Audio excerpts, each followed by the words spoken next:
여러분 안녕하십니까?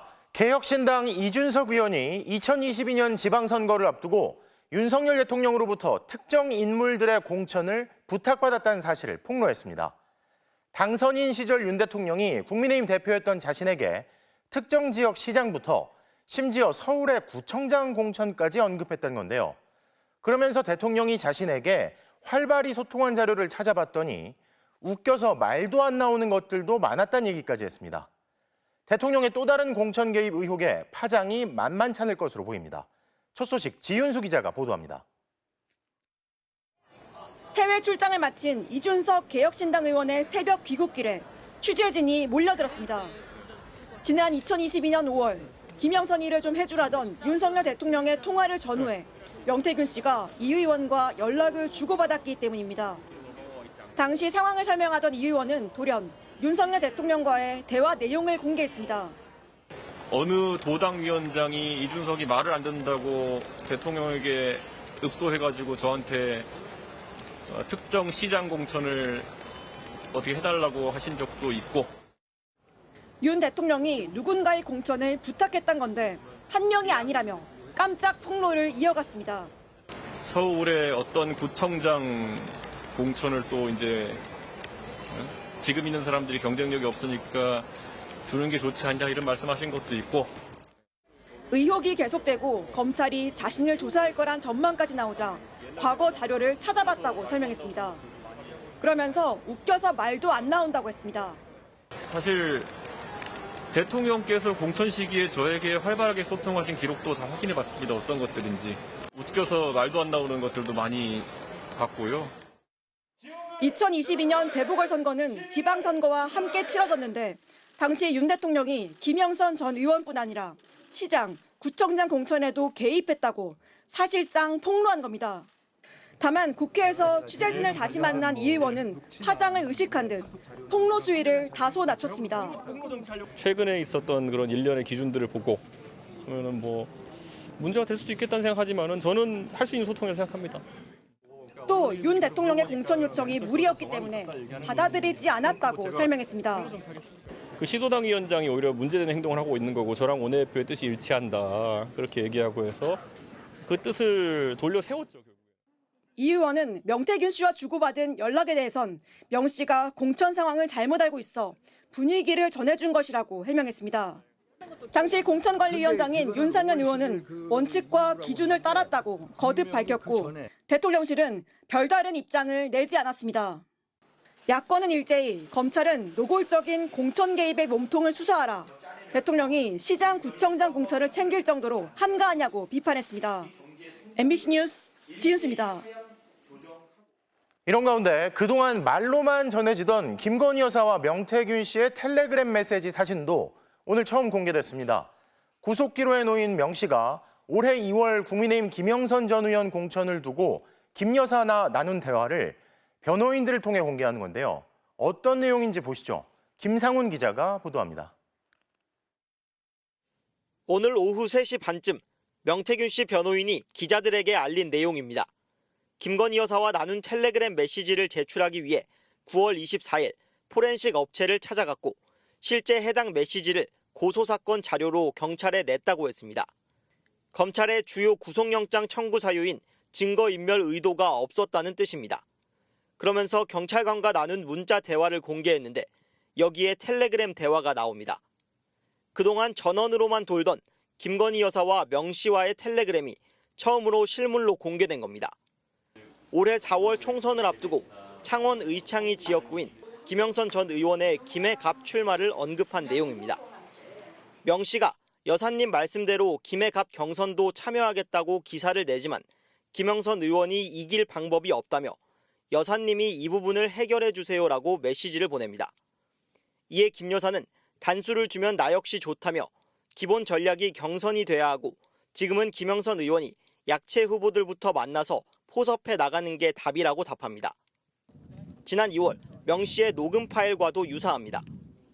김영선 때문에 그 여사하고 싸워 붙었어요. 내가 다 가만히 안 있겠다 하면서 내가 그 여자 때문에 왜 내가 그 대통령하고 여사한테 그런 경우 내가 가서 가만히 안 놔두겠다 했어요. 그 아줌마가 그 2달 전에 김해갑에 갔으면 될 거 아니야. 공천 안 준다고 그렇게 얘기를 해도 명 씨는 그러면서 지난 대선 때 몸이 부서져라 대통령님을 도왔다면서 김영선 의원에게 제가 경선하란 말은 못하겠다. 대신 말해주면 고맙겠다라고도 합니다. 명 씨 측이 구속을 피하기 위해 김 여사와의 텔레그램 실물을 공개하면서 올해 총선을 둘러싼 김 여사의 공천 개입 의혹도 재점화될 걸로 보입니다. MBC 뉴스 김상훈입니다. 그럼 정치팀 김지인 기자에게 좀 더 물어보겠습니다. 자, 김 기자. 먼저 이준석 의원 오늘 얘기 곳곳에 뼈가 있더라고요. 자, 하나씩 짚어볼 텐데 일단 기록을 좀 찾아봤다. 그러니까 기록이 있다는 거고 또 이 의원 말대로라면 윤 대통령의 공천 개입 의혹이 추가로 불거졌고 또 확인됐다. 이렇게 볼 수도 있겠죠. 네, 그렇습니다. 이준석 의원이 오늘 얘기한 걸 보면요.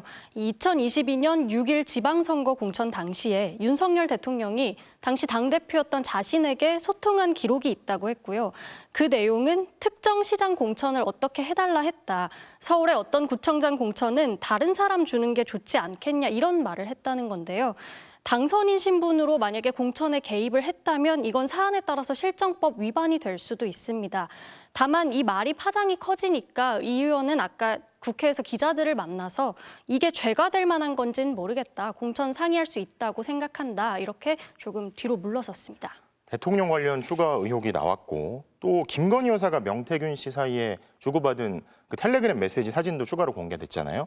이 내용 역시 김 여사의 공천 개입이 좀 더 구체적으로 드러났다 이렇게 볼 수 있는 건가요? 네, 맞습니다. 이제껏 알려진 김 여사의 텔레그램 메시지는 그동안 김영선이 단수 공천을 받으면 나도 좋지 이 정도였습니다. 명태균 씨가 김영선 전 의원의 단수 공천을 요구하니까 경선을 하라고 했고 오히려 김 여사가 공천에 개입하지 않은 증거다 이런 주장이 이어졌습니다. 하지만 추가로 공개된 김 여사 메시지에는요. 김 의원이 약체 후보들부터 만나서 포섭해 나가는 게 답이라고 적혀 있습니다. 앞뒤로 김 여사가 어떤 얘기를 했는지는 정확히 확인되지 않았지만 구체적으로 전략을 이야기한 거라고 보여지고요. 그만큼 보다 김건희 여사가 좀 더 적극적으로 공천에 관여한 정황이 나온 셈입니다. 자, 그런데 다시 앞서 얘기로 돌아가서 이준석 의원 오늘 얘기 중에서 공천 시기에 대통령이 자신에게 활발히 소통을 했고 또 어떤 경위에서인지 검찰에서 흘러나오는 것들 또 가장 중요한 대통령 개입이랑 크게 상관없는 얘기들을 언론에 나오게 한다. 이 말들을 보면 추가 공천 개입 의혹을 이 시점에서 폭로한 이유가 있겠죠? 네, 그때 김영선 전 의원의 재보궐선거 공천 과정 당시 당대표가 이준석 의원이었잖아요. 그래서 검찰도 조만간 이 의원을 불러서 조사할 거다 이런 전망이 나오는데요. 이 의원은 검찰 조사에 적극 협조하겠다고 했습니다. 그러면서 윤 대통령과의 소통 기록을 새록새록 찾아봤다 이렇게 말하면서 웃겨서 말이 안 나온다. 검찰이 만약 궁금해한다면 다 얘기하겠다고 했습니다. 사실상 검찰과 대통령실을 향해서 경고한 거라는 해석이 나오는데요. 내가 아니라 대통령의 공천 개입 여부를 수사하라, 그 여부에 집중하라 이런 취지로 읽히기도 합니다. 네. 그럼 어떻습니까? 오늘 폭로가 검찰 수사로까지 이어질까요? 당장 알 수는 없습니다. 당장 야권에선 이 모든 공천장엔 당대표 직인이 찍히는 만큼 이준석 의원이 이제라도 모든 걸 털어놓으라 이런 압박이 나오고 있습니다. 윤석열 당시 당선인이 개입한 공천이 조금씩 이렇게 실체를 드러내고 있는 만큼 검찰도 마냥 무시할 수는 없을 걸로 보입니다. 자, 부부 관련 의혹이 계속 나오는데 자, 김지인 기자 잘 들었습니다. 자, 그런데 곧 구속 여부가 결정될 명태균 씨가 어젯밤 저희 취재진에게 의미심장한 말을 했습니다. 위를 언급하며 확 다 불어버릴까라고 했는데 이게 무슨 뜻일까요? 하지만 어젯밤과 달리 오늘 법원에 출석한 명 씨는 말을 아꼈습니다. 박솔립 기자의 단독 보도입니다. 구속영장 심사를 앞둔 명태균 씨는 별다른 말을 하지 않았습니다. 민망한데 어떻게 이야기 해봤어? 하지만 어제는 달랐습니다. 변호사 사무실에서 영장 심사 준비를 하던 명 씨를 문 앞에서 만났습니다. 명 씨는 의혹을 폭로한 강혜경 씨 등이 뻔뻔하다고 말하다 갑자기 위를 언급했습니다. 방송 나와서 저리 뻔뻔하게 얘기하는데 뭐라고 그냥 안 믿어주는데. 그러니까 저 위에서는 좀 입 좀 틀어막고 들어가라는 얘기라 그럼 확 다 물어볼까 진짜. 위에서 입 좀 틀어막고 들어가라는 얘기를 하면서 그냥 확 다 불어버릴까라고 말한 겁니다. 저녁을 먹고 온 명 씨에게 위가 용산인지 물었더니 이렇게 답했습니다. 아니 우리 장인어른이 다 진실대로 얘기하고 그냥 조용히 들어가지. 그럼 다 불어버릴까는 무슨 뜻인지 물었습니다. 다 풀어볼 게 뭐 있어서 그 사실대로 다 풀어버릴 거 이 말인데. 명 씨의 이런 태도는 여러 차례 반복됐습니다. 구속되면 폭로하겠다라고 수차례 말씀하신 걸로 알고 있는데. 아직 폭로하지 않았어. 폭로한 게 없어. 검찰 조사에서 명 씨는 윤석열 대통령이나 김건희 여사와의 통화 녹음은 없고 텔레그램도 폭파시켰다고 진술한 것으로 알려졌습니다. 지난 대선 때 쓰던 휴대폰 등 예전 휴대폰 3대도 모두 버렸다고 했습니다. 하지만 실제로 버렸는지 검찰이 휴대폰 행방을 확인하지 못하고 있습니다. 명 씨가 숨겨뒀다는 추측도 나오고 있어 폭로를 암시하는 듯한 말로 앞으로 수사 과정에서 위와 거래하려 한다는 분석도 나옵니다. 명 씨 변호인은 오늘 또 다른 예고를 했습니다. 명 씨 변호인은 명 씨가 구속되면 자신과 더 자주 만날 거라며 의미심장한 말들을 많이 하고 갔다. 예를 들어 앞으로 어떻게 할 것인지라고 말했습니다. MBC 뉴스 박솔립입니다.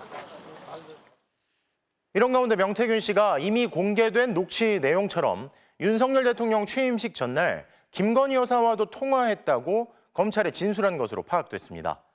이날은 국민의힘 김영선 전 의원의 공천 발표 전날이기도 하고 취임을 하루 앞둔 대통령이 명 씨에게 직접 김영선 좀 해줘라 그랬는데 말이 많네라고 얘기했던 날이죠.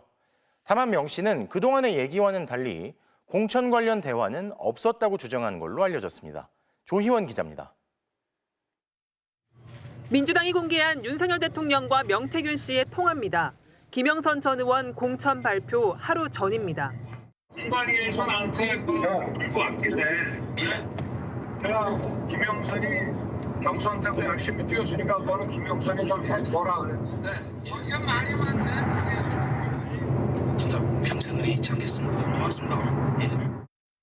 명 씨는 김 전 의원 선거운동을 돕던 강혜경 씨에게 윤 대통령과 통화 내용을 알립니다. 내가 가만히 있을 놈이 아니잖아. 사모하고 전화해가. 대통령 전화해갖고. 대통령 나는 김영선 했는데 이랬대. 명 씨가 검찰 조사에서 녹취에 나온 대로 김건희 여사와 통화 사실을 인정했습니다. 이준석 당시 국민의힘 대표의 메시지처럼 김영선 전 의원 경선 방침이 맞는지 확인하려고 전화했지만 김 여사가 몸이 안 좋아 가벼운 이야기만 했다고 진술한 것으로 알려졌습니다.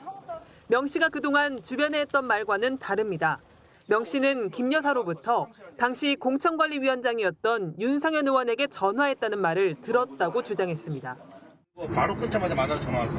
선생님, 윤상현이한테 전화했습니다. 보안 유지하시고 내일 취임식에 꼭 오십시오.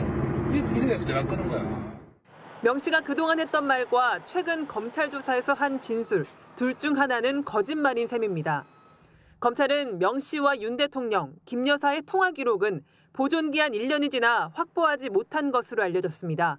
명 씨 진술의 신빙성을 확인하기 위한 조사 확대가 불가피하다는 관측이 나오고 있습니다. MBC 뉴스 조희원입니다. 이뿐만 아니라 명태균 씨가 김건희 여사에게 돈을 2차례 받았다고 검찰에 진술한 사실도 추가로 파악됐습니다. 그중 한 번은 2021년 9월이었다는데 그때 과연 무슨 일이 있었을까요? 윤석열을 홍준표보다 한 2% 앞서게 해달라, 윤 총장 전화했는데 궁금해하더라 같은 불법 여론조사 조작 의혹을 뒷받침하는 통화가 이루어진 게 바로 이 시점입니다. 구나영 기자의 보도입니다. 명태균 씨가 검찰에 김건희 여사로부터 2차례 돈을 받았다고 진술한 것으로 전해졌습니다. 명 씨 측 변호인은 명 씨가 한 번은 2021년 9월이라 진술했고 한 번은 기억나지 않는다고 했다고 말했습니다. 명 씨가 정확한 금액은 밝히지 않았지만 교통비 명목으로 받았다고 했습니다. 윤석열 대통령은 2021년 7월 30일 국민의힘에 입당했습니다. 명 씨가 김 여사로부터 돈을 받았다는 9월은 당시 윤석열 후보가 홍준표 후보 등을 상대로 한창 당내 경선을 벌이던 때입니다. 명 씨의 불법 여론조사 조작 의혹을 뒷받침하는 녹취들이 이때 많이 나왔습니다. 윤석열이를 좀 올려갖고 홍준표보다 한 2% 앞서게 해주있어. 알겠습니다. 그거 좀 빨리 좀 해줬으면 좋겠어요. 아까 윤총장 전화했는데 궁금해하더라고. 강혜경 씨는 명태균 씨가 윤석열 후보 측에 유리한 여론조사를 해주고 그 대가로 김영선 전 의원 공천을 받아냈다고 주장합니다. 이에 대해 명 씨는 공천 거래 의혹을 부인하며 에러를 보정한 것이지 조작이 아니라는 입장입니다. 김 여사로부터 받은 돈의 대가성도 부인하고 있습니다. 아이고 교통비하고 우리 과자 사주라고 돈 준 걸 갖고 그거 갖고도 이러면 어떡해. 금액이 어느 정도였어요? 금액을 내가 어떻게 기억해. 강혜경 씨는 지인을 통해 명 씨 말을 들었다며 돈 봉투에 5만 원권 지폐 100장, 500만 원이 들었다고 주장하고 있습니다. 녹취대로라면 명태균 씨가 윤석열 후보에게 여론조사 결과를 알려주던 시기에 오간 돈이라 검찰이 이 돈과 명 씨가 수행한 여론조사의 연관성을 밝힐 수 있을지 관심이 쏠립니다. MBC 뉴스 구나연입니다. 김건희 여사 공천 개입 의혹의 핵심 인물인 명태균 씨와 김영선 전 국민의힘 의원에 대한 구속영장 실질심사가 진행 중입니다. 창원교도소에 나가 있는 취재기자 연결해보겠습니다. 이재경 기자, 구속 여부는 아직 결정되지 않은 건가요? 2시간 전쯤 창원지법에서 신문 마지막 차례인 명 씨에 대한 신문이 시작됐는데 조금 전 끝난 것으로 파악됐습니다. 명 씨는 잠시 뒤면 이곳 창원교도소로 이동해 결과를 기다릴 것으로 보입니다. 김영선 전 의원은 앞서 창원교도소에 도착한 상태입니다. 오늘 오후에 진행된 피의자 신문이 당초 예상보다 길어지면서 구속 여부는 밤 늦게 나올 것으로 예상됩니다. 이들 모두 정치자금법 위반 혐의를 받고 있는데요. 핵심 인물 명 씨의 혐의는 크게 두 가지입니다. 공천 대가로 김영선 전 의원의 세비 일부를 강혜경 씨를 통해 16차례 7,600여만 원을 받았고 2022년 6월 지방선거에 출마하려는 예비후보자 2명으로부터 각각 1억 2천만 원씩 모두 2억 4천만 원을 받은 혐의도 받고 있습니다.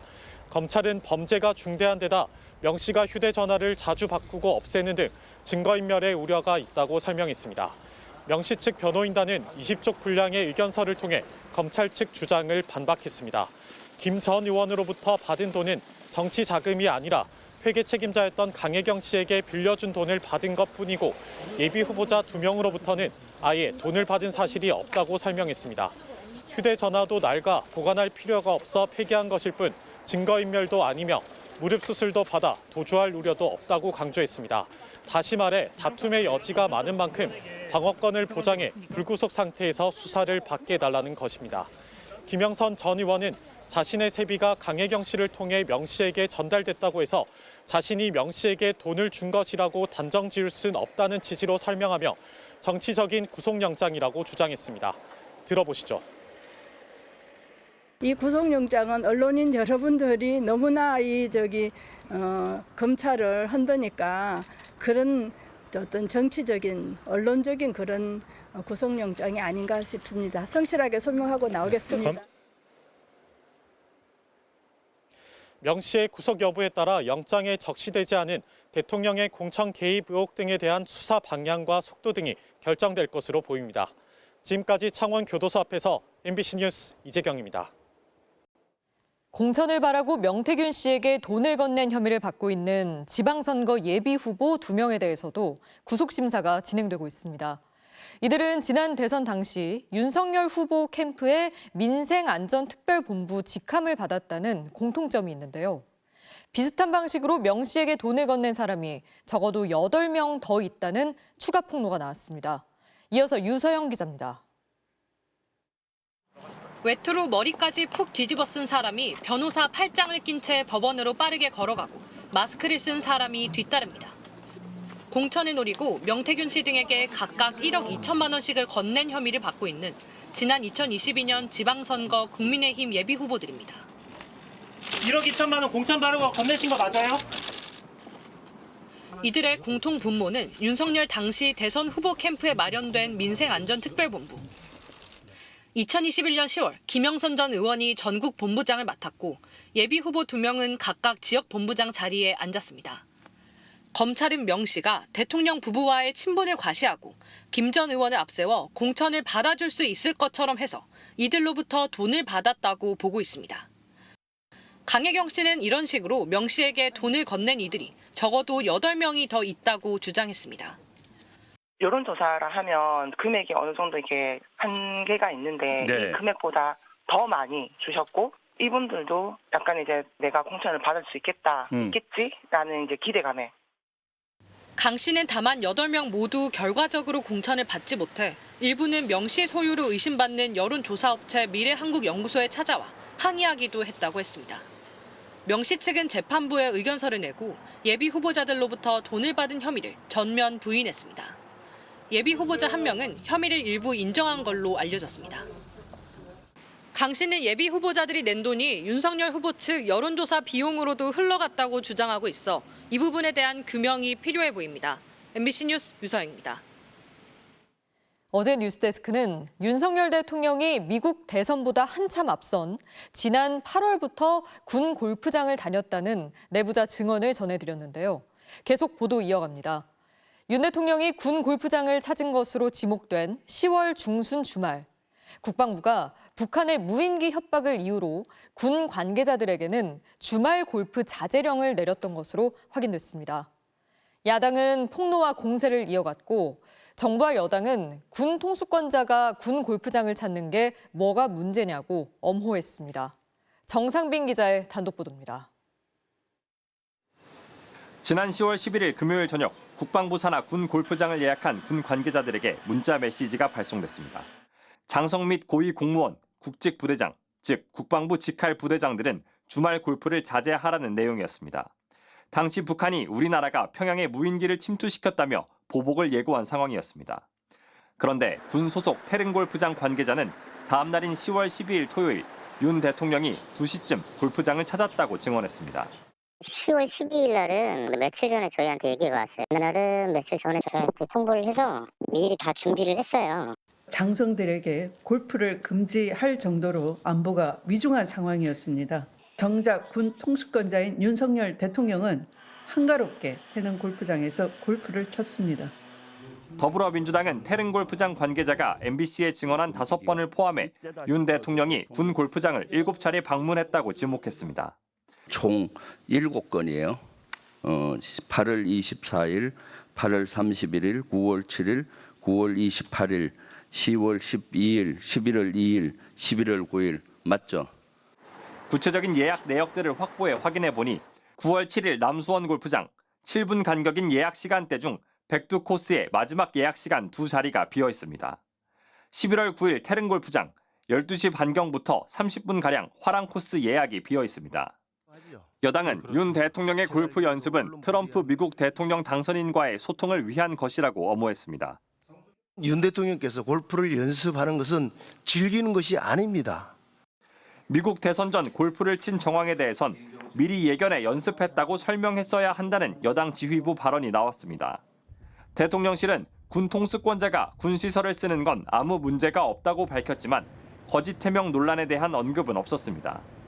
대통령실 고위 관계자도 MBC와의 통화에서 우리나라 골프 인구가 1,000만 명인데도 대통령 전용 골프장이 없다며 대통령의 여가까지 공격할 일이냐고 주장했습니다. MBC 뉴스 정상빈입니다. 김건희 여사 특검법이 오늘 야권 주도로 국회 본회의를 통과했습니다. 이번이 3번째인데요. 수사 대상을 도이치모터스 주가 조작과 공천 개입 등 2가지 의혹으로 좁히고 특검 추천 권한을 제3자에게 주는 내용을 담고 있는데 국민의힘은 특검법에 반발하며 표결에 불참했습니다. 김정우 기자입니다. 가결되었음을 선포합니다. 본회의 맨 마지막 순서로 상정된 김 여사 특검법은 표결에 참석한 야권 의원 191명 전원 찬성으로 통과됐습니다. 국회 문턱을 넘은 것만 이번이 3번째입니다. 기존엔 14개에 달했던 수사 대상을 도이치모터스 주가 조작 의혹과 명태균 씨 관련 공천 개입 의혹 2가지로 줄였고 특검 후보 추천권도 제3자인 대법원장에게 주기로 했습니다. 야당에서는 여당의 비판을 반영한 양보한 특검이라면서 특검법 처리를 강하게 요구했습니다. 선배 동료 의원님들께서 수용할 수 있는 내용으로 수정안을 제시한 만큼 대한민국의 미래를 위한 선택을 해 주시기 바랍니다. 수정안에는 대법원장이 추천한 후보자가 부적합하다고 판단하면 야당에서 재추천을 요구할 수 있는 이른바 비토권 조항도 담겼습니다. 여당은 이 조항을 두고 꼼수라면서 반발했습니다. 또 이재명 대표의 공직선거법 1심 판결이 하루 남았다는 점을 지적하면서 방탄용 특검 아니냐고 주장했습니다. 왜 하필 이 시기에 김건희 여사 특검법을 일방 추진합니까? 무한 비토권을 통해 사실상 야당이 특검을 고르는 것도 세계적으로도 유례가 없는 꼼수입니다. 표결에 전원 불참한 여당 의원들은 의원총회를 열고 대통령 거부권 행사를 강력 건의하기로 했습니다. 윤석열 대통령이 이번에도 거부권을 행사할 것으로 예상되는 가운데 김 여사 특검법이 국회로 돌아오면 오는 28일쯤 재표결에 붙여질 전망입니다. MBC 뉴스 김정우입니다. 앞서 보신 것처럼 김건희 여사 특검법 표결에 불참한 국민의힘 의원들은 따로 모여 의원총회를 열었습니다. 특검 대신에 특별감찰관을 추천하기로 당론을 모았는데요. 그런데 의원총회에 참석한 한 의원은 분위기가 우울했다고 했습니다. 왜 그랬을까요? 고재민 기자가 보도합니다. 김건희 여사 특검법의 표결이 시작되기도 전에 본회의장을 빠져나갔던 국민의힘 의원들은 따로 모여 의원총회를 열었습니다. 원외인 한동훈 대표까지 참석한 총회에서 여당 의원들은 특검 대신에 특별감찰관을 추진하기로 했습니다. 국회 추천 절차를 진행하겠다. 구체적인 진행과 관련해서는 원내대표에게 일임한다. 국민의힘이 그동안 조건으로 내걸었던 민주당의 북한인권재단 이사 추천과는 연계하지 않지만 국회의장에게 인권재단 출범 협조를 촉구하기로 의견을 모았습니다. 또 일정 기간 안에 국회가 반드시 이사를 추천하도록 하는 법안도 발의하기로 했습니다. 김건희 여사 특검법 표결에서 이탈표도 나오지 않고 단일 대우도 유지했지만 의원총회 분위기는 좋지 않았던 것으로 전해졌습니다. 최근 한동훈 대표와 그 가족들 이름으로 당원 게시판에 윤석열 대통령 부부 비방글이 올라온 것을 두고 경론이 벌어진 겁니다. 게시자가 누군지 당무감사를 해야 한다는 주장과 그 경우 개인정보에 대한 우려가 있어 당무감사는 피해야 한다는 의견이 맞선 것으로 알려졌습니다. 국민의힘 측은 한동훈 대표 이름의 계정은 동명이인인 것으로 파악했지만 한 대표 가족 이름의 계정에 대해선 설명을 내놓지 못하고 있습니다. 한 대표는 여러 중요한 사안이 많은데 없는 분란을 만들어 분열을 조장할 필요는 없다고 생각한다면서도 가족들이 게시글을 올렸는지에 대해서는 답을 피했습니다. 가족분들께 혹시 게시글 확인했는지 따로 확인해보셨나요? 잠시 진정되는 듯했던 당내 계파 갈등이 당원 게시판 문제로 다시 불거지면서 김 여사 특검법 재표결에서도 여당의 단일 대우가 유지될 수 있을지 변수로 떠올랐습니다. MBC 뉴스 고재민입니다. 이재명 더불어민주당 대표의 부인 김혜경 씨에 대해 1심 법원이 벌금 150만 원을 선고했습니다. 지난 민주당 대선 경선 당시 전현직 의원 부인들에게 10만 4천 원어치 식사를 사 선거법을 위반했다는 혐의가 인정된 겁니다. 김 씨 측은 추론에 의한 판결이라며 항소하겠다고 밝혔습니다. 조건희 기자입니다. 이재명 더불어민주당 대표의 부인 김혜경 씨가 질문에 아무런 답 없이 법원 안으로 들어갑니다. 재판부는 김 씨에게 공직선거법 위반으로 벌금 150만 원을 선고했습니다. 김 씨는 지난 대선 당내 경선 당시 민주당 전현직 의원 배우자 등에게 10만 4천 원가량의 식사를 제공해 기부 행위를 한 혐의로 재판을 받아왔습니다.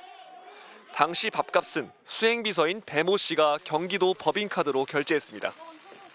재판부는 수행비서가 김 씨의 묵인, 용인 아래 기부 행위를 한 것으로 보인다며 김 씨와 수행비서 사이에 공모관계가 인정된다고 밝혔습니다. 김 씨는 그동안 다른 사람들 밥값까지 결제한 사실을 전혀 몰랐다고 했지만 재판부는 평소에도 배 씨가 다른 식사 모임 등에서도 법인카드로 결제를 해왔던 것 등을 근거로 김 씨가 결제 사실을 알았을 거라고 판단했습니다. 그러면서 재판부는 김 씨가 수행비서에게 책임을 전가하고 있다고 지적했습니다.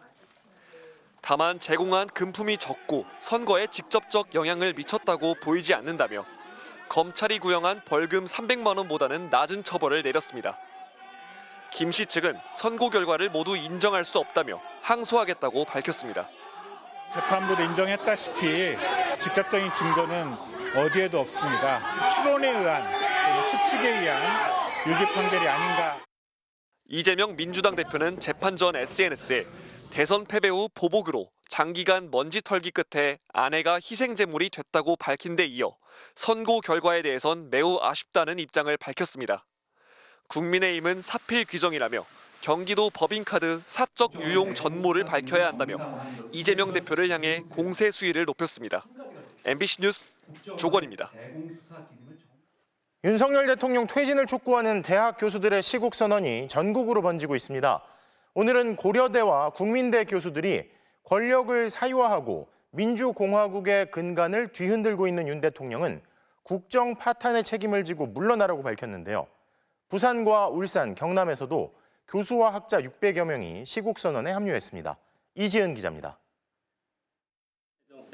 고려대 시국선언과 기자회견의 뜻을 함께한 교수는 모두 152명이었습니다. 국가가 이게 존립이 가능할 수 있는가라는 상황까지의 위기의식을 갖게 만들었기 때문에 교수들은 윤 대통령이 권력을 사유화하고 박근혜 정권을 넘어서는 국정농단으로 민주공화국 근간을 뒤흔들고 있다고 지적했습니다.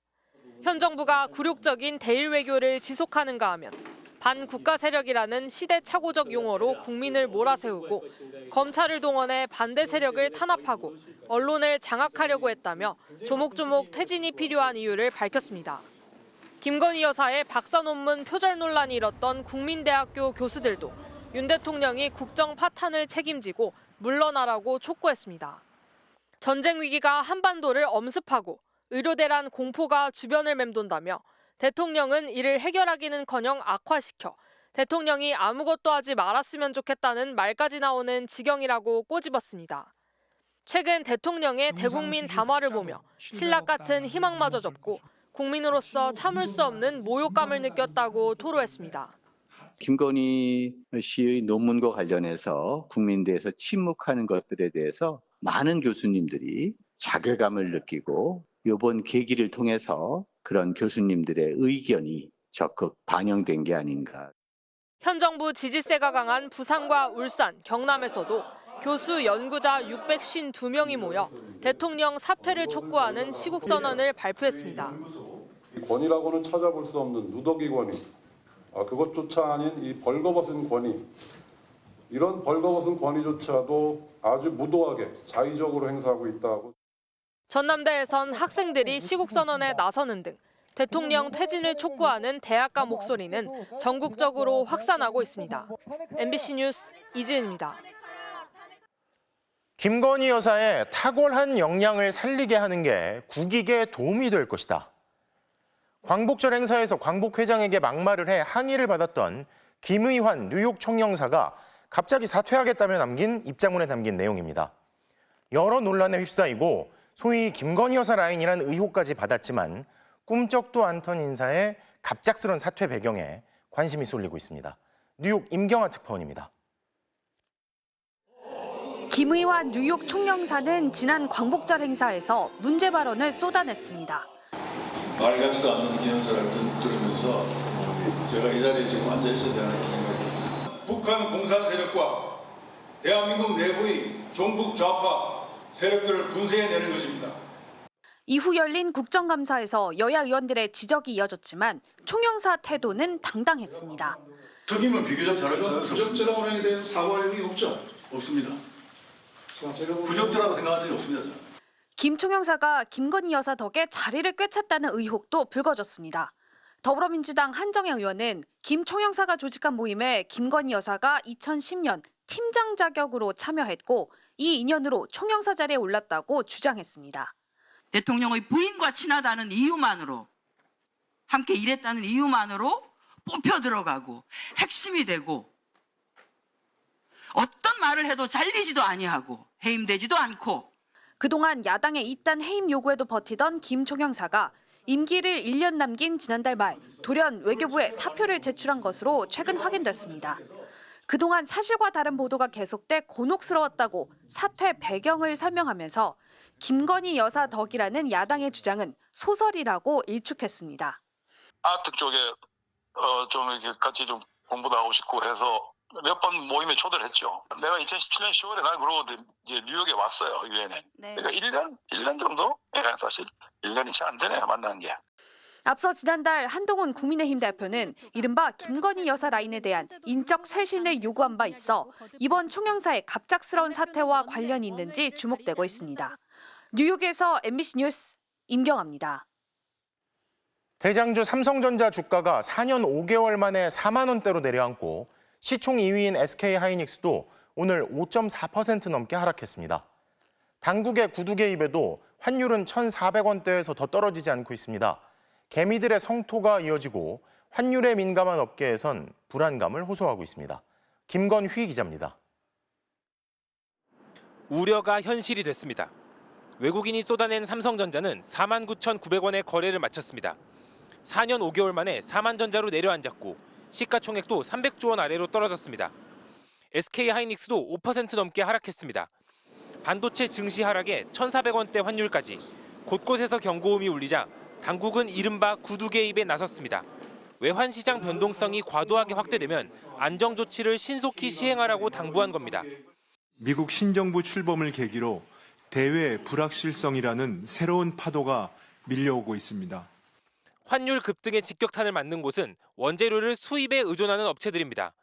30년 가까이 원자력 발전 설비를 만들어온 이 플랜트 업체는 철판과 파이프 등의 자재를 해외에서 들여옵니다. 물품값에 환손실까지 떠안게 됐습니다. 발전설비 업체는 약 5% 정도의 지금 이익을 보고 일을 하고 있는데 환율이 오늘 기준 1,400원으로 약 5% 정도 인상이 되었는데 약 25억 원의 환손실을 지금 예상을 하고 있습니다. 특히 원유를 달러로 구입하는 정유업계가 비상입니다. 고환율이 되면 환찬손 발생이라든지 원유 수입 금액이 실질적인 증가 등으로 인한 그런 경영상의 불이익들이 발생을 합니다. 환율과 유가에 모두 영향받는 항공업계는 대책 마련에 분주합니다. 항공업계는 파생상품 등을 통해 환율 리스크에 적극 대응하고 있습니다. 지속적인 리스크 최소화를 위해 환율 변동성을 예의주시하고 있습니다. 시장에선 당분간 달러화에 힘이 빠질 만한 계기가 없다는 점을 우려하고 있습니다. MBC 뉴스 김건희입니다. 괌으로 원정 출산을 간 30대 여성이 현지에서 숨진 사건을 어제 보도해드렸는데요. 아픈 산모를 20시간 동안 방치해 죽음에 이르게 한 알선 업체는 여전히 안전하다며 영업을 계속하고 있습니다. 경찰 수사는 누구의 책임도 가리지 못한 채 종결돼 버렸습니다. 김태윤 기자가 단독 보도합니다. 괌 해변에 자리 잡은 유명 리조트. 지난해 국내 업체를 통해 이곳에 원정 출산을 온 30대 김모 씨가 제왕절개 출산 후 10여일 만에 숨을 거둔 곳입니다. 알선업체 관계자와 담당 산후도우미는 김 씨가 이상 증세를 호소했는데도 20시간가량 병원에 데려가지 않은 채 홀로 방치했습니다. 너무 화가 나는 거죠. 충분히 사람을 병원에 데려가고 살릴 수 있는 시간인데. 김 씨에게 원정 출산을 알선한 업체 홈페이지입니다. 검증된 산후관리사가 산모와 신생아를 소중한 마음으로 돌본다며 버젓이 영업을 계속하고 있습니다. 전화로 상담을 의뢰해봤습니다. 산모와 아기의 안전을 걱정하자 경험 많고 검증된 산후관리사가 돌본다며 걱정할 것 없다고 말합니다. 아무나 가지는 않고요. 괌을 많이 가셨던 분들만 가세요. 저하고의 굉장히 좀 오랫동안 깊은 관계가 있으신 분들. 지금까지 가장 위험했던 사례는 산모가 피를 많이 흘린 정도였다며 현지에서 철저히 관리되고 있다고 강조합니다. 출산병원을 가시든 실장님이 그거 다 체크해가지고 산모님하고 같이 있을 거예요. 하지만 며칠 뒤 취재진임을 밝히고 사망 사건을 묻자 말이 바뀝니다. 숨진 산모를 담당한 산후도우미는 모르던 사람이었다는 겁니다.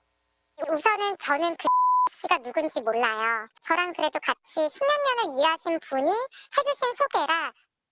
수사에 나선 경찰은 업체의 책임을 물을 증거가 불충분하다며 사건을 검찰에 넘기지 않고 수사를 종결했습니다. 업체 측이 산후조리 업무가 자신들의 주 업무가 아니고 산후관리사를 관리 감독하지 않는다고 밝힌 만큼 책임을 밝히기 어렵다는 거였습니다. 하지만 정작 업체 측은 여전히 산후조리가 자신들의 주 업무라며 영업을 계속하고 있는 상황. 주 업무가 아니라고 진술을 했다라고 하는데. 산후조리가 맞습니다. 그거는 말이 안 됩니다. 산후조리가 맞고요. 그거에 대한 피드백도 저도 받. 경찰은 MBC의 업체 홈페이지 등 자료들을 다시 종합적으로 판단하고 수사가 미진했는지 살펴볼 예정이라며 유족에게서 수사 이의 신청이 들어오면 철저하게 재수사할 계획이라고 밝혔습니다. MBC 뉴스 김태윤입니다. 이렇게 위험할 수 있는데도 원정 출산은 다시 늘고 있는 추세입니다. 업체들은 대놓고 편법을 동원해 경쟁적으로 원정 출산을 부추기고 있는데요. 현지 의료 상황이 국내보다 열악한데도 홍보만 믿고 괌으로 향하는 이들이 많습니다. 남효정 기자가 괌 현지에서 그 실태를 취재했습니다. 관광객들이 많이 찾는 괌 시내의 대형 쇼핑몰. 아동복 매장을 찾는 손님 중 상당수는 출산이 임박한 한국인 산모들입니다. How many Korean mothers, pregnant mom? Oh, there's a come lot. here? Always, every day, we assist a lot. They always shop here, or Korean mom. 현지 관청에도 매일 한국인의 발길이 이어지고 있습니다. 아이의 미국 여권을 신청하려면 반드시 이 관공서에서 출생증명서를 발급받아야 합니다. We still get many Koreans that come in to give birth here. We don't know their intentions, but if they come here, they're pregnant to give birth. We have no choice but to assist them. 외교부 관계자는 괌 원정 출산이 증가 추세라고 밝혔습니다. 한동안 잠잠한 듯했던 원정 출산이 몇 년 전부터 다시 늘고 있는 겁니다. 그 배경에는 원정 출산을 전문적으로 알선하는 국내 업체들이 있습니다. 이들은 숙소와 병원 예약, 시민권 발급 등 전 과정을 대행해준다며 경쟁적으로 원정 출산을 부추기고 있습니다. 업체를 통해서 숙소나 그런 준비들을 하고 와서 내 병원하고 다 연결이 된 상태에서 오는 걸로 알고 있어요. 대놓고 각종 편법이 동원되고 있지만 해외에서 벌어진다는 이유로 법의 테두리에서 벗어나 있는 상황.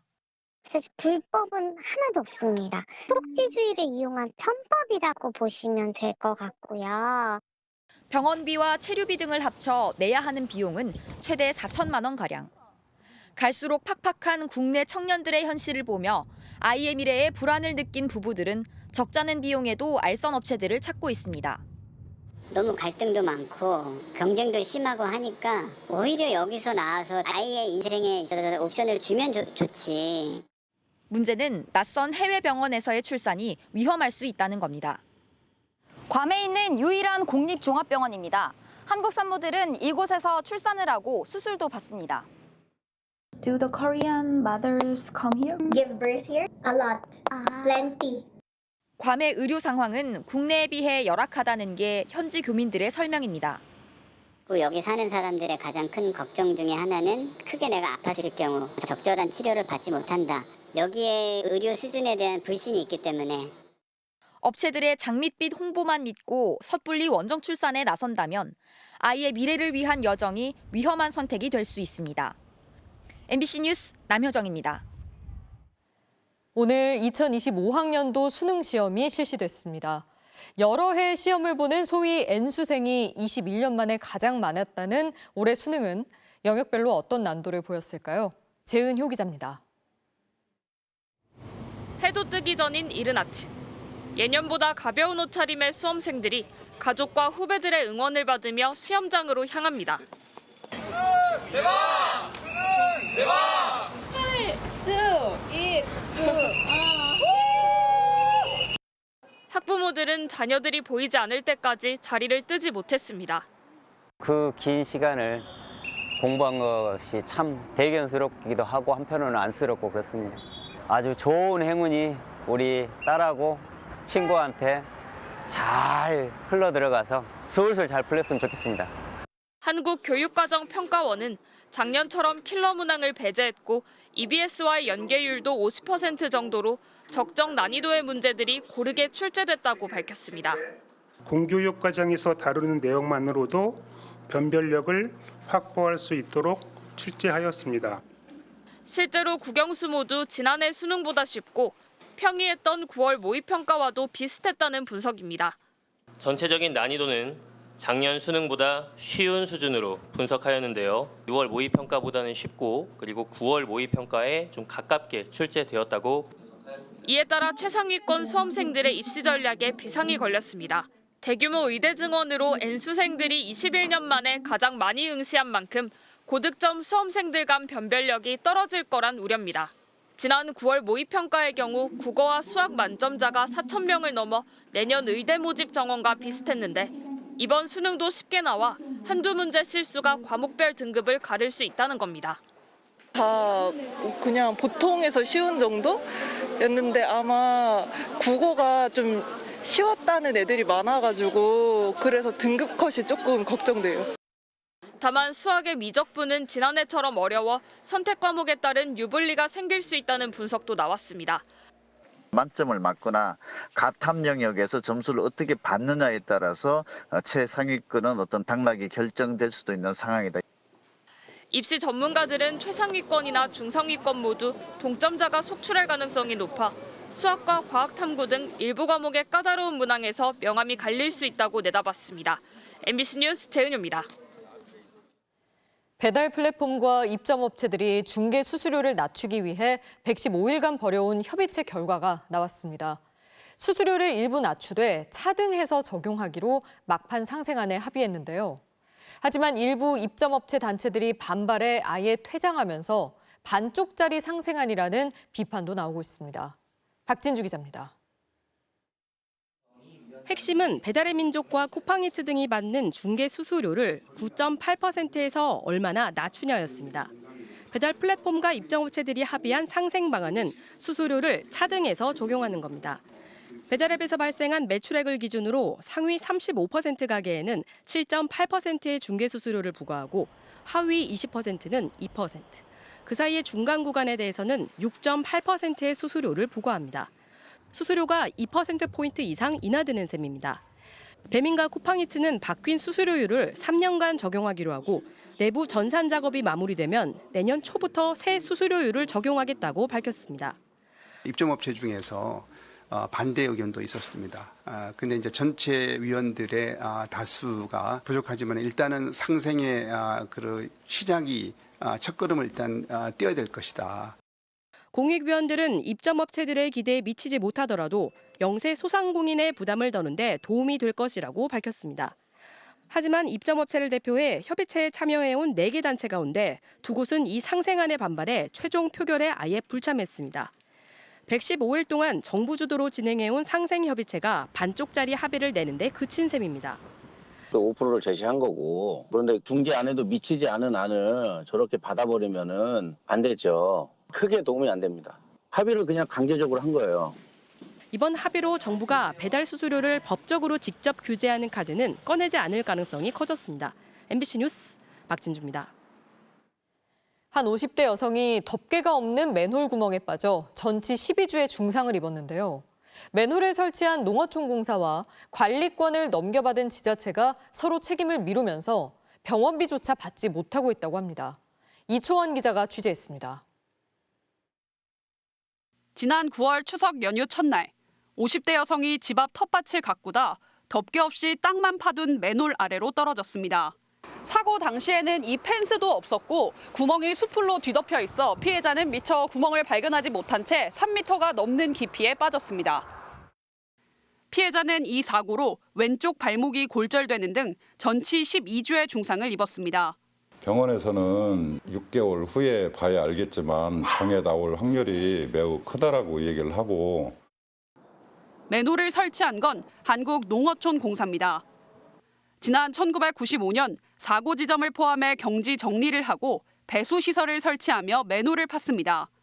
하지만 지난해 5월 해당 지역을 관리구역에서 해제해 지금은 지자체인 보은군이 관리 책임을 받은 것으로 봐야 한다고 주장합니다. 공사에서 이제 현재로서는 관리하고 있는 수혜 면적이 아니기 때문에 그 시설적인 부분에 있어서도 저희 공사가 관리할 시설물로 볼 수가 없는 부분이거든요.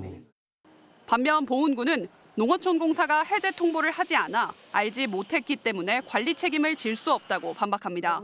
관리구에서 해제가 됐다고 하더라도 뭐 인수인계라든지 이런 게 이뤄지지 않았다고 하면은 관리를 계속하는 게 맞지 않느냐. 두 기관은 모두 피해자가 소송을 걸어 책임이 가려지면 보상하겠다고 밝혔습니다. 이게 명확히 어디 건지만 정확히 좀 가르쳐 달라고 얘기를 했어요. 제가 소송을 걸어도 어디 건지를 알아야 소송을 걸 건데 이쪽도 아니고 저쪽도 아니다라고 하고. 두 기관이 책임을 미루는 사이 수백만 원에 이르는 치료비는 모두 피해자 몫으로 남은 상태입니다. MBC 뉴스 이초원입니다. 작년 4월 미국의 공군 일병이 정부 기밀 문건을 대량으로 유출시켜 떠들썩하게 만든 사건 기억하실 겁니다. 당시 한국의 대통령실 도청 의혹까지 일었는데 우리 정부는 문건 조작설을 제기했죠. 그런데 미국 법원이 기밀을 유출한 게 맞다며 징역 15년형을 선고했습니다. 워싱턴에서 왕종명 특파원입니다. 유출된 기밀 문건 중 하나는 작년 3월 한국의 대통령실 회의 내용입니다. 당시 김성한 이문희 안보라인이 미국이 요구한 우크라이나 포탄 지원 문제를 논의하는 민감한 대화였는데 마치 옆에서 들은 것처럼 상세했고 도감청을 뜻하는 신호정보, 시긴트로 읽히는 SI가 적시돼 있습니다. 우리 정부는 문건 상당수가 조작된 것으로 보인다며 내용 자체를 부인했습니다. 또 미국이 도청했다는 정황도 없다고 했습니다. 동맹국인 미국이 우리에게 어떤 악의를 가지고 했다는 정황은 지금 발견되지 않고 있습니다. 이런 저자세에 한국 정부가 도청 피해자일 수 있는 상황에서 진상 요구나 항의는커녕 오히려 미국 정부를 감싼다는 비판이 터져나왔습니다. 그로부터 1년 반 뒤 미국 법원은 문건 유출자 테세이라 일병에게 국방정보 소지 유출 혐의 등을 적용해 징역 15년형을 선고했습니다. 기밀문서 접근권을 과시하기 위해 유출했다는 겁니다. 검찰도 동맹에 피해를 주었고 미국 정부의 정보 수집 방법을 노출시켰다고 우려했습니다. And long-term enduring damage to our relationships with our allies, to our ability to gather information by revealing intelligence gathering methods, and through other consequences. 이미 지난 3월 테세이라 일병이 기밀을 유출한 게 맞다고 인정한 이후에도 우리 정부는 여전히 밝혀진 게 없다는 입장을 반복했습니다. 아직 나온 게 없어요. 뭐가 나온 게 없어요? 제추가 질의보다 포괄적인 죄의 인정입니다. 대통령실은 도청 피해 사실은 인정하지 않으면서 이 사건 직후 대통령실 도청 방지를 위한 보안 강화 작업을 벌였습니다. 워싱턴에서 MBC 뉴스 왕종명입니다. 우리나라의 마라톤 영웅이죠. 고 손기정 선수가 IOC 홈페이지에는 일본 국적의 일본식 이름으로 소개가 돼 있었는데요. 이 표기가 향후 한글로 바뀔 전망입니다. 키테이 손, 그리고 소류난. 일제강점기 시절 어쩔 수 없이 일장기를 달고 올림픽에 나갔던 고 손기정 선수와 고 남승용 선수의 일본식 영문 이름 표기인데요. 88년이 지난 오늘도 IOC 홈페이지에는 당시의 이름 표기와 국적으로 소개돼 있는 상태입니다. 대한체육회에서는 그동안 1930년대 일본 대표로 올림픽에 출전했던 선수 11명의 국적 회복과 함께 이름 표기도 한글로 고쳐달라고 요청했습니다. IOC는 이전까지 대회 당시의 기록을 따라야 한다는 원칙을 고수하면서 일부 페이지의 이름의 한글 병기 정도만 허용했는데요. 최근 국적은 물론 이름 표기까지 한국식으로 바꾸는 것을 긍정적으로 검토하기로 했다고 합니다. 비정상의 정상화, 바로 이런 거겠죠? 키 2m 21cm의 괴물센터 웬바냐마가 26분 만에 50득점을 기록하며 외계인 같은 활약을 펼쳤습니다. NBA 최단 시간 기록입니다. 박지훈 기자입니다. 웬바냐마는 초반부터 심상치 않았습니다. 상대 타이밍을 빼앗는 건 기본. 수비가 붙어도 문제가 없었습니다. 쏘면 들어가는 석점슛에다 221cm의 거구라고는 믿기 어려운 센스로 상대 진영을 휘저었습니다. 결국 석점슛 8개 포함 자신의 한 경기 최다인 50점을 몰아쳤습니다. He's not human. He's an alien. 샌 안토니오 소속으로는 데이비드 로빈슨 이후 30년 만에 50득점을 올린 웬바냐마는 50점을 올리는데 불과 26분으로 최단 시간 신기록을 작성한 동시에 50득점을 기록한 역대 4번째로 어린 선수로도 기록됐습니다. 종료 1초를 남긴 동점 상황. 19살 신인 홀랜드가 반칙을 당해 자유투 2개를 얻어냅니다. 그런데 첫 번째 자유투가 힘없이 림을 맞고 나오더니 두 번째 자유투마저 림을 외면합니다. 홀랜드의 표정은 급격히 굳었고 디트로이트는 연장전 끝에 패하고 말았습니다. MBC 뉴스 박재웅입니다.